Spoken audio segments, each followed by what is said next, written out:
Oi, pessoal, como é que vocês estão? Eu espero que estejam todos bem, com a graça de Deus. Pessoal, pegue aí o seu livro de filosofia e abra na página 26, tá certo? Abra na página 26, unidade 1, capítulo 2, Nietzsche, a transformação de todos os valores. Para o filósofo alemão Friedrich Nietzsche, que nasceu em 1844 e faleceu em 1900, não existiria ordem ou razão determinando os acontecimentos no mundo. A vida seria uma irracionalidade. Ela não se desenvolve de maneira progressiva e ordenada. Nós podemos planejar a nossa vida, porém, nós não estamos livres do acaso, né? Que a vida não segue o roteiro que a gente escreve para ela.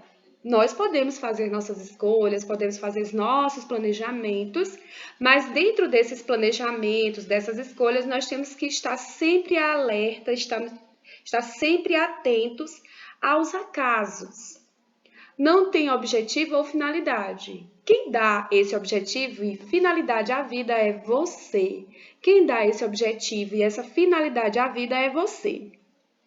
Apresenta-se ao acaso, como eu já falei, com toda a sua força e trágica realidade. Olha só, com toda a sua força e trágica realidade. É luta, incerteza e afirmação. Dor, sofrimento, alegria, paixão e amor.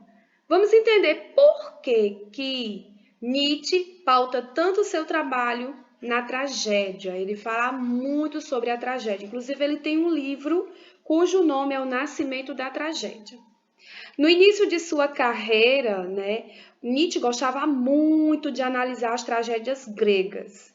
Ele estudou bastante a filologia, que é o estudo das línguas clássicas. Sua especialidade era a língua grega.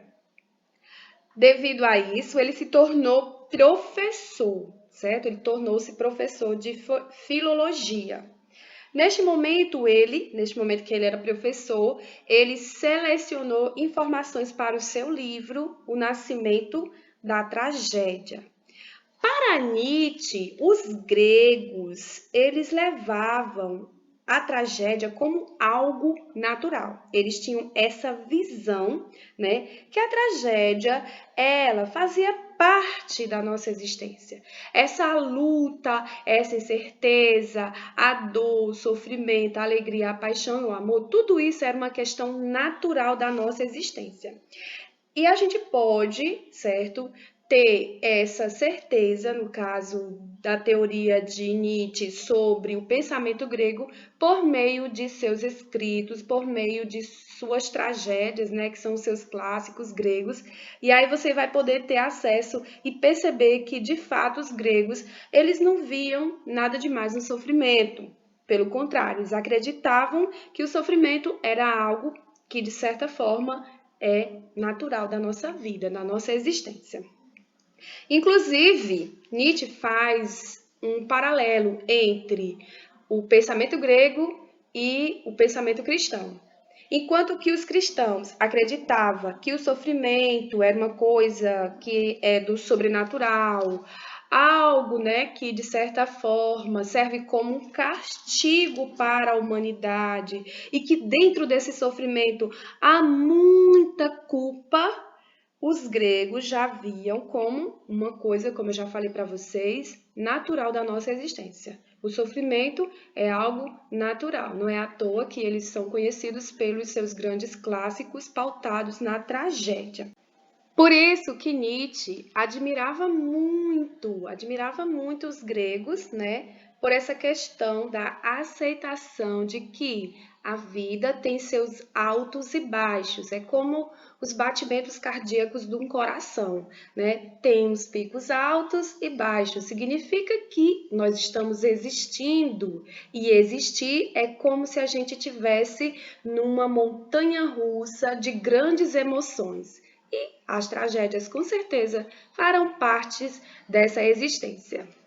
Apesar de trágica, a vida deve ser afirmada em sua totalidade. Não é porque a gente vive, né, sabendo que a nossa certeza é a morte e que o sofrimento é algo evidente, que a gente não deve viver a nossa vida em sua totalidade. Devemos aproveitar cada instante, cada momento da nossa existência, como eu falo para vocês.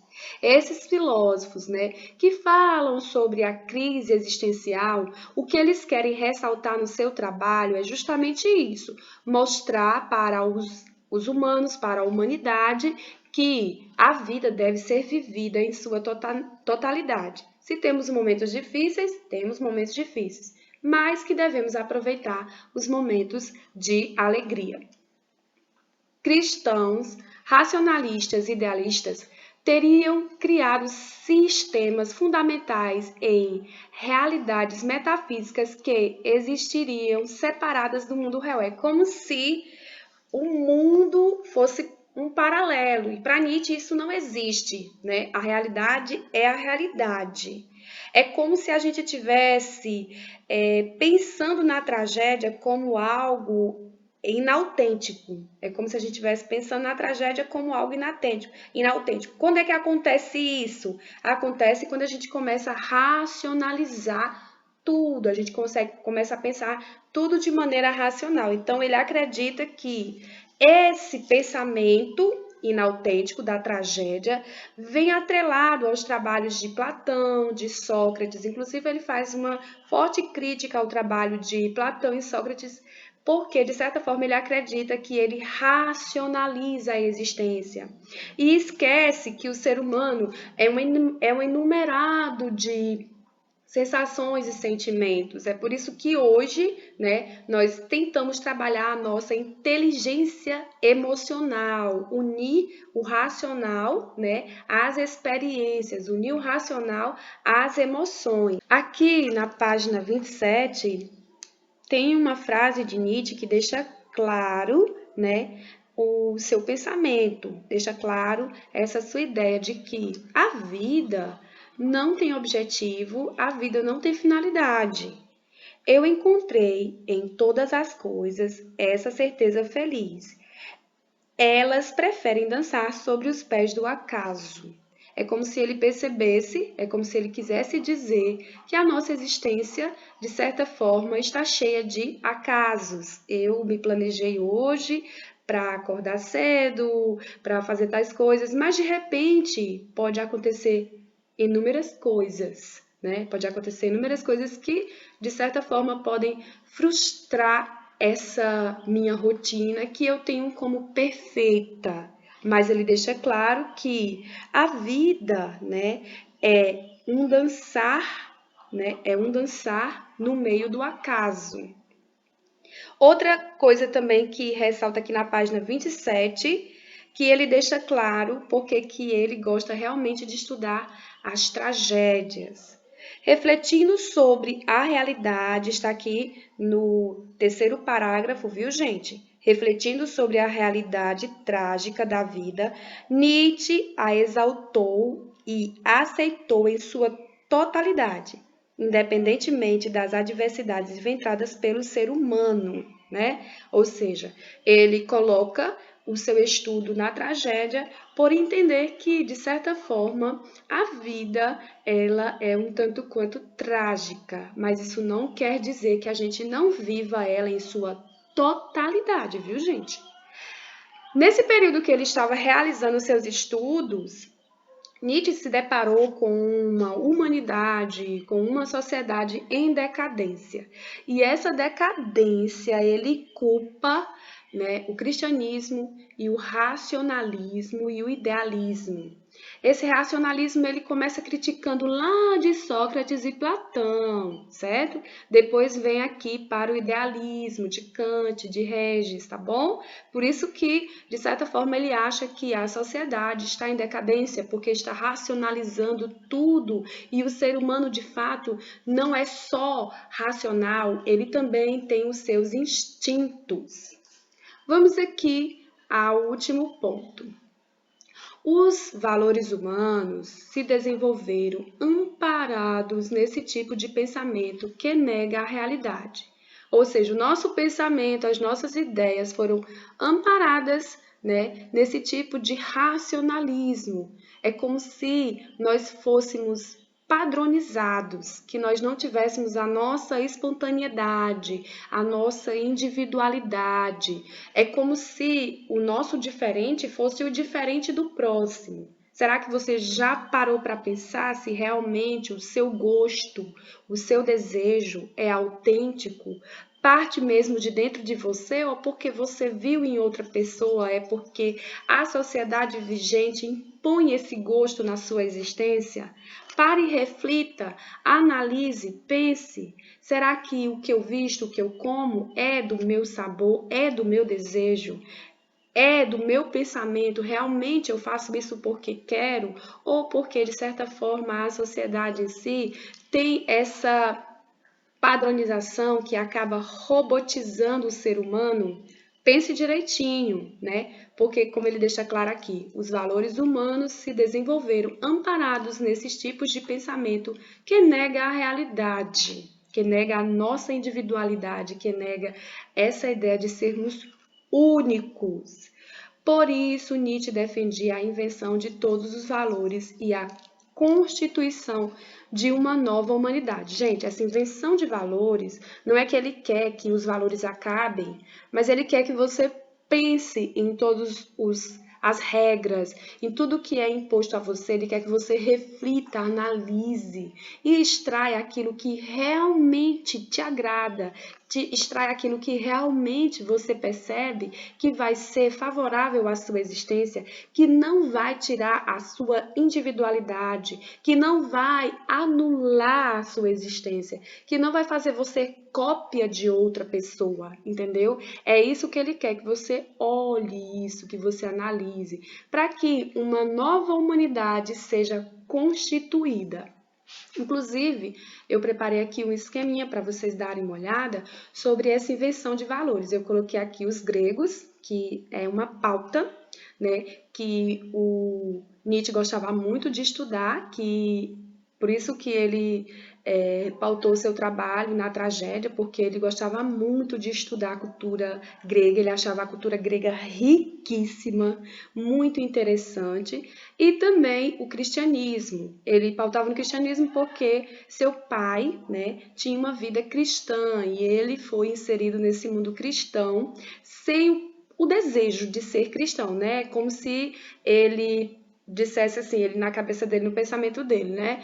Eu nasci cristão, mas não por escolha, certo? Eu nasci cristão porque vim de uma família cristã, não sabia nem, de certa forma, se era o que eu de fato queria, né? Então, por isso que ele faz duras críticas ao cristianismo. Ele não faz duras críticas a Jesus, gente, não é duras críticas a Jesus, ele faz duras críticas à instituição, viu, gente?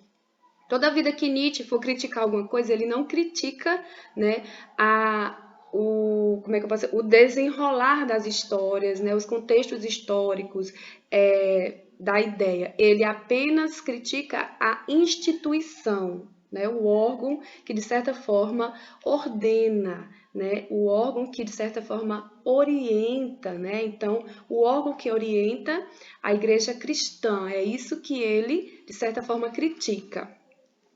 Para os gregos, na inversão dos valores, né, para vocês terem uma ideia aí que é uma inversão de valores muito, muito forte.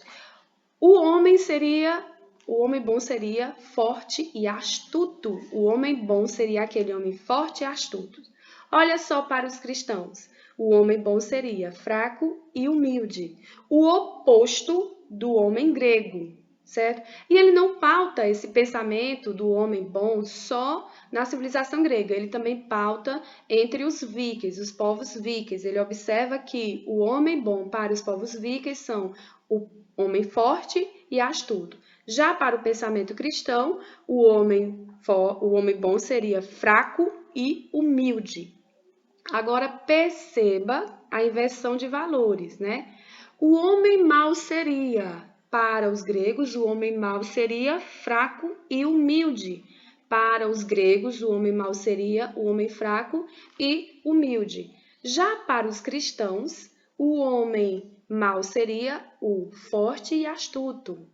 E isso é nítido, né? Pelo próprio nome de Nietzsche já fala, né? Nítido que, de certa forma, é a inversão dos valores. E ele diz que essa inversão dos valores, de certa forma, é o que enfraquece a humanidade.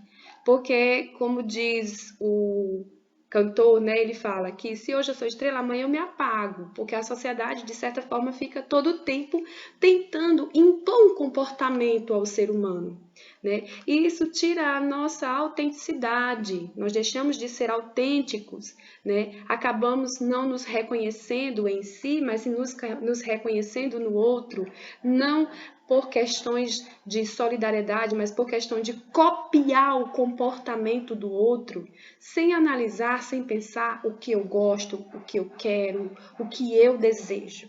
Pessoal, essa foi a nossa aula de filosofia, certo? Deixa eu só ressaltar aqui na página 28, outra coisa que eu também marquei do pensamento de Nietzsche, né? Tantas atribuições,